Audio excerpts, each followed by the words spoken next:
now we have this thing to look at. You see, we are trying to look at the last discussion on the spiritual church. A church that actually is the type of church God hopes or wish to have with the nominal church or the established church we have today. And we say that this living spiritual church is actually the outcome of a church that lays major emphasis on what? Prayer and the word of God. They have little, in fact, they have nothing to do with the things of this world. Their heart is sold out to it. Now, we have mentioned 6 different signs that when you see it in the life of somebody, you know that that person is a member of this spiritual church, that more often than not, you don't find it in a building. It is a global movement. It is individualistic. It manifests in the life of individuals mostly, even though you can find it in pellets of some few churches, usually the ones you find in villages. So let us now go to point number 7 to see something that when you see it in the life of a gathering or a Christian, you know that this person is a spiritual man. Number 7, he understands eternal realities more than anybody in the world. See, when they talk about heaven and the things of heaven, you will have this convicting and strong feeling as if they have gone there, seen things by themselves and brought it down to this earth. They say it with every alacrity, with every confidence, with every passion, with every sense of arrogance, pride, with every sense of confidence, in such a way that they speak it as if it is concretely with them. They see it, and you know the reason? God normally grants most of them visits to heaven. They see angels, they see some things, some aspects of heaven, even though this is not the paradise that God said no eye has seen, no ear ever heard of. But sometimes God gives them opportunity to come there. And when they start talking, you will never see them talk with passion, any other topic, except anything about how we can return to God. Tell me why the devil will not attack these people and make sure the church is worldly. That is the truth, because they have no other thing here on earth to distract them. So everything that concerns is heaven, or more like Jesus, becoming more like Christ. And I will mention people like Charles Grandi Sonfine, whose messages molded the preacher in the mode of Reverend Dr. Charles of Oseke, of blessed memory, the former General Superintendent of Assemblies of God, Nigeria. We have record of other great men in the house and the rest of them. I am not talking about people who perform signs and wonders. I'm talking about people who pull men to God. I'm not talking about miracle workers, all these people who stage prayers on television, internet and everything. Millions follow them. That is not what I'm referring to. Those men can use any method that are available to gain that followership. I am not referring to those kind of people. I'm talking about men that when they stand to talk, you will feel a tangibility of heaven becoming more concrete around you. Yes, you will notice it. Even the sin that you think is not a sin will become sinful before you, simply because you saw that man. Number 8. Now, they can see or visit spirit realm as God grants it to the people. Of course, I've said this before. These people always visit heaven now and then. They can. And when they make requests, God grants it without wasting time. But take all this church I'm talking about. How many only see God? How many hear from God? It's only their pastor, their prophets. That's the person that sees God. The members don't. You hardly hear a member saying, I told God, can you allow me to see angels singing? And it happened. It's difficult. Yet, it happens in the life of a spiritual man. Member of the spiritual church. Number 9. They can hear God more than any other person on earth. I've said this. They can, as they are moving, God can use anything and start talking to them. You will say, start quiet. They are listening to somebody, not you.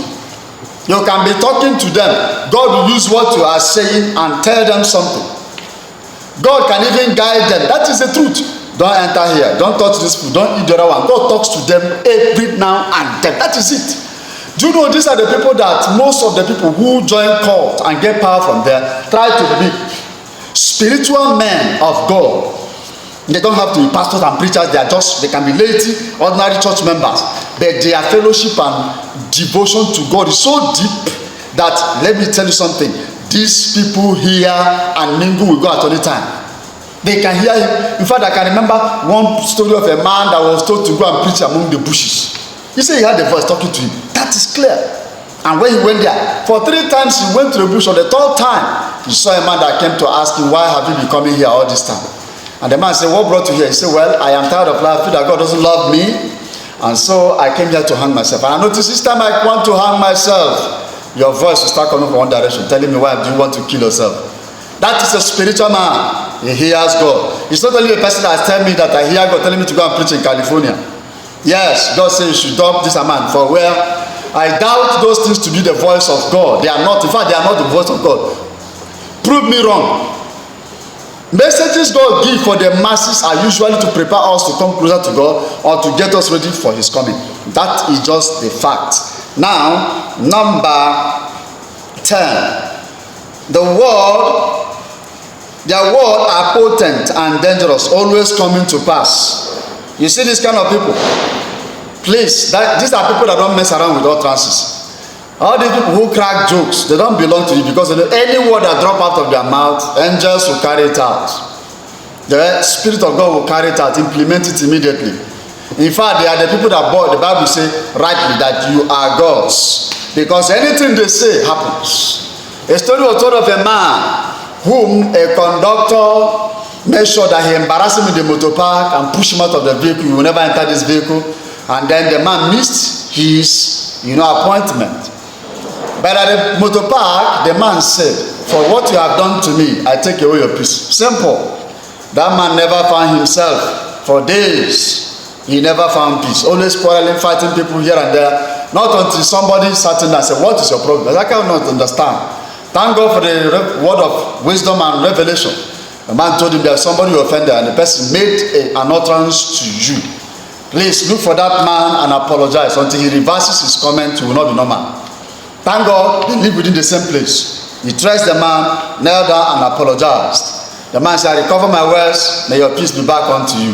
But today we see things. I prophesy Nigerian government or patient politicians die and nobody will die. They are still there. That is a proof that that person talking, forget it, has not come to a level where his words are potent. So they should stop threatening you with this idea of I'm a man of God. Imagine somebody sleeping with somebody's wife and be bragging, I am a man of God. If you are daring God, you are touching God, he's daring nothing.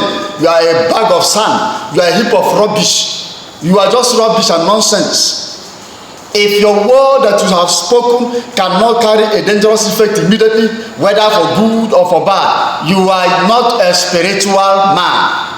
Forget the people who prophesy, I decree, I prophesy, I command, I in fact, and that by this time tomorrow, and tomorrow has come and passed, before June, and it has come and passed, and you are bragging that you are a servant of God. May this message make you this way, very well, so that you can have your head corrected. Because your words do not have authority, they don't have command, showing that you are just a mortal man, ordinary person. In fact, if possible, you are even a hypocrite. Maybe a secret sinner, and that's why there is no life, no power, no potency in what to say. But not a spiritual man. He doesn't talk anyhow. If he ever says something, whether casually or seriously, especially when he said it consciously, intentionally, and seriously, sorry for the person that received that word. It will happen. It will happen. And mark my word, even if he uttered that thing in mistake, it will happen, because he has that clearance from God that the angels are at his disposal. Whatever that man says, they will carry it out.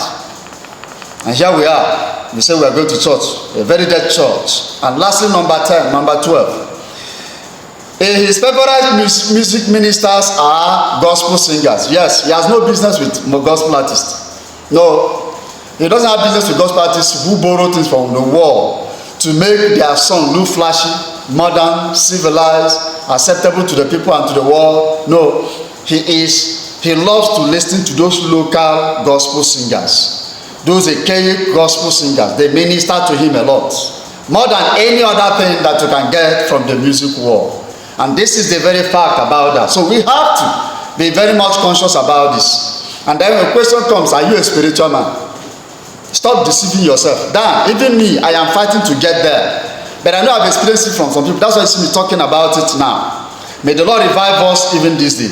Please don't forget, click the button and follow. Subscribe to this channel, because more is coming that I have to tender and give unto us. Now, to round up the message, we shall be looking at some things in the next video that will summarize and cap up what we have talked about so far in this series on the two dangerous ministries in the church. God bless you.